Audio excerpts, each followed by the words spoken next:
Lo semua percaya nggak kalau buku ukuran saset ini itu isinya roasting kehidupan orang dewasa? Dari judulnya, The Little Prince, mungkin terdengar dan terlihat seperti buku anak-anak. Tapi, don't judge the books by its cover. Karena buku ini udah ngerti satu hal jauh sebelum sosial media itu ada, yaitu manusia pada dasarnya candu validasi. What a wonderful world.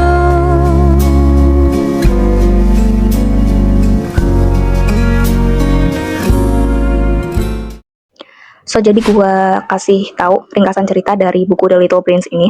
So buku ini itu diawali dengan kisah seorang pilot yang mengalami kecelakaan pesawat terbang. Pilot ini tuh sendirian di pesawatnya yang kecil. Karena mengalami masalah mesin, akhirnya dia itu terdampar di sebuah gurun Sahara yang sangat luas. Di tengah kebingungan dan juga kesepian tersebut, tiba-tiba sang pilot itu dari kejauhan melihat ada sosok anak kecil yang juga sama-sama terdampar. Nah, anak kecil ini yang nantinya disebut dengan The Little Prince atau si pangeran kecil. So, The Little Prince atau si anak ini itu ternyata juga terdampar di bumi karena dia sebenarnya bukan penduduk bumi, melainkan dia datang dari sebuah planet kerdil bernama B612.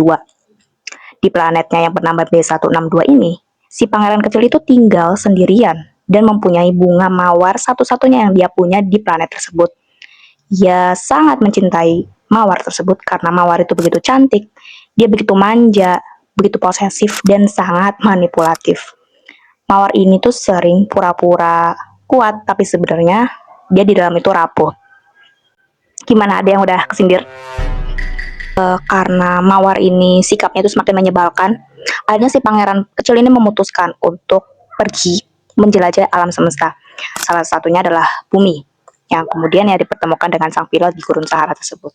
Nah, dalam perjalanannya, The Little Prince ini mengunjungi beberapa planet tadi ya guys. Dan setiap planet yang dia datengin, itu kayak satu tipe manusia yang sering banget kita temuin di dunia nyata gitu. Karakter pertama yang ditemuin oleh Little Prince ini adalah Raja, di mana Raja ini begitu diktator. Digambarkan dia tuh sangat ingin mengatur segala hal di dunia itu. Padahal ya dia sendiri di planet itu nggak punya rakyat. Tapi dia ingin dihormati dan ditaati. Bahkan kalau perintahnya itu juga nggak masuk akal gitu.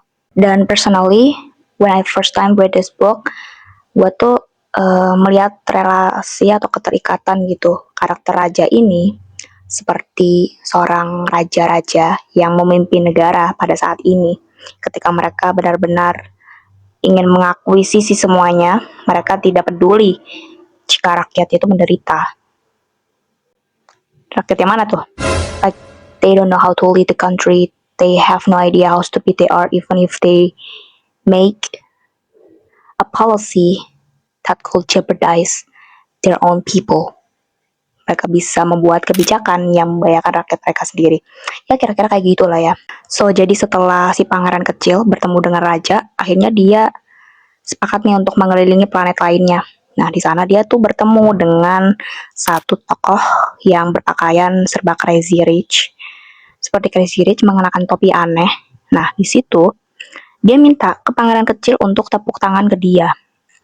Dan setiap kali pangeran menepuk tangannya, Crazy Rich ini akan mengangkat topinya sebagai simbol kepercayaan diri sambil bilang, aku adalah orang paling kaya, paling tampan, paling pintar di planet ini. Ya, which is true ya, karena dia kan tinggal sendirian di planet itu. Setelah mendengar reaksi dari orang kaya tadi, atau orang sombong tadi, The Little Prince ini sontak nanya gitu, kenapa kamu pengen dikagumi? Nah, si sombong ini jawab, ya agar aku merasa paling hebat. Karakter orang sombong tadi ini sepertinya sangat menampar kita ya guys. Dimana itu tuh tentang kritik bahwa manusia itu haus akan pengakuan, bahwa manusia itu sangat membutuhkan validasi sosial. Tapi ketika validasi sosialnya itu berlebihan, itu malah berujung pada narsistik. Manusia jadi tidak bisa mengendalikan. Dia punya ego, yang akhirnya berubah jadi sombong. Gue tahu kita semua itu pernah ada di fase butuh yang namanya validasi sosial, karena kita tuh sudah berusaha, kita sudah memberikan, kita punya pencapaian, kita punya usaha, dan ketika sudah berbuah hasil, otomatis kan kita pingin ya untuk merayakan hasil tersebut bersama-sama gitu. Tapi ketika tidak ada boundary, tidak ada batasan, ya lu jadi lupa bahwa menghargai manusia, menghargai antar sesama manusia itu adalah hal yang sangat penting. Setelah si pangeran kecil itu bertemu dengan tadi sosok sombong, akhirnya dia memutuskan untuk pergi ke planet lain. Dia bertemu dengan satu tokoh yang berpakaian rapi. Dia lagi duduk, kemudian dia lagi sibuk banget menghitung sesuatu sambil keringetan. Dibilang 3 dan 2 jadi 5, 5 dan 7 jadi 12, 12 dan 3 jadi 15, dan seterusnya. Si pangeran kecil ini nanya, lu lagi ngitung apaan sih? Terus dia jawab, bintang-bintang. Ternyata dia tuh lagi mengklaim bintang-bintang yang ada di langit gitu. Dia lagi ngitung, karena dia kan satu-satunya yang tinggal di planet itu. Dan sontak si pangeran kecil ini bertanya, kenapa dihitung gitu bintangnya? Dijawab, karena belum ada yang mengklaim.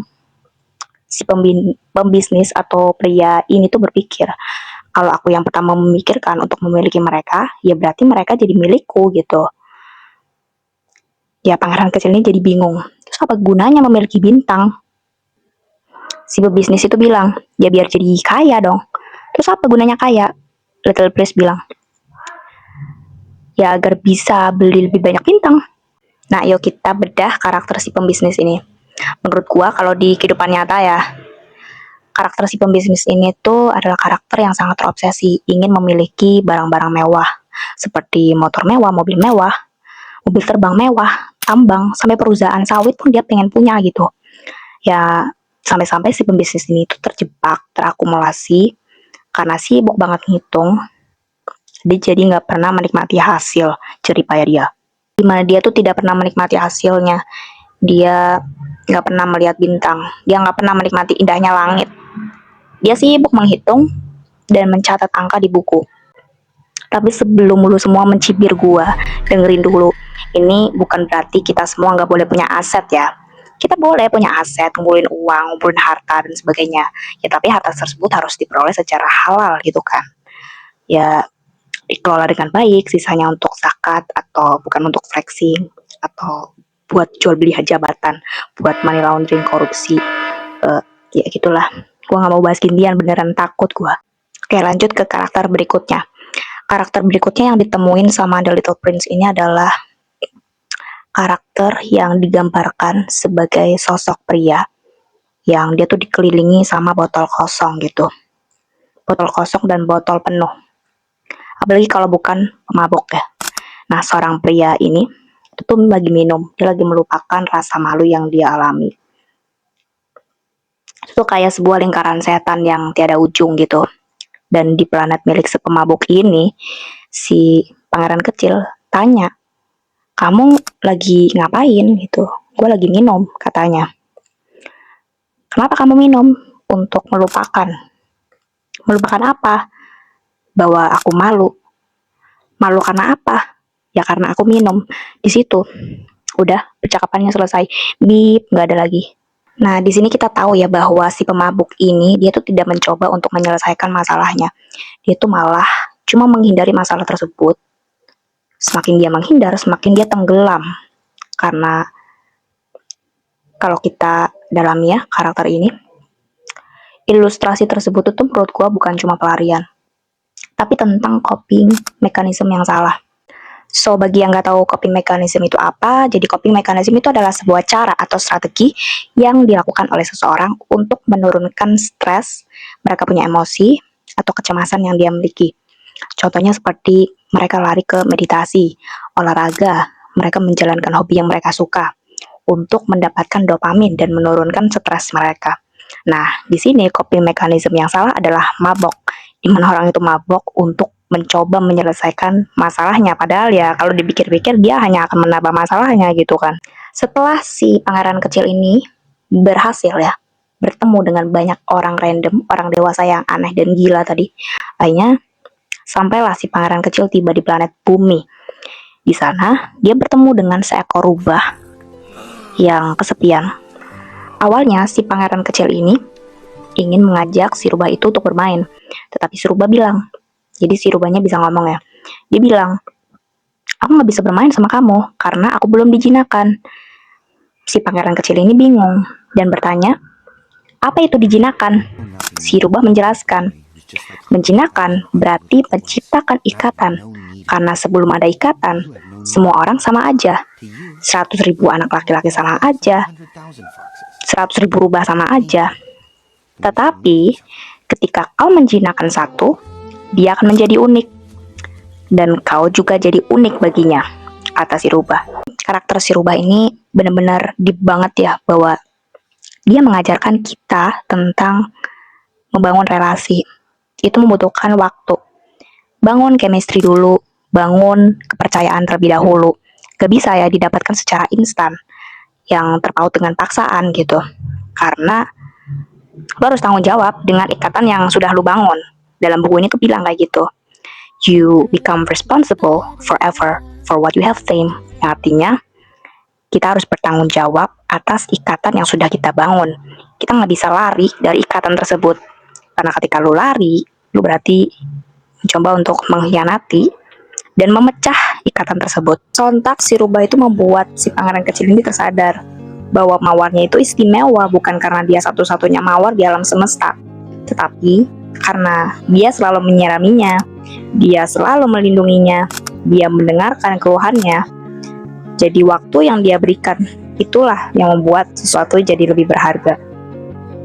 Jadi pada akhirnya, The Little Prince menurut gua bukan sekedar petualangan seorang anak kecil ke alam semesta, tetapi cerita ini tuh mengandung banyak sekali unsur-unsur dewasa yang kita tahu seperti kekuasaan, pengakuan, validasi sosial, hustle culture, coping mechanism yang salah, tentang tanggung jawab, dan pentingnya bonding atau ikatan. Buku ini mengingatkan kita bahwa yang benar-benar penting itu tidak terlihat, tidak selalu terlihat oleh mata, tetapi juga bisa dirasakan oleh hati.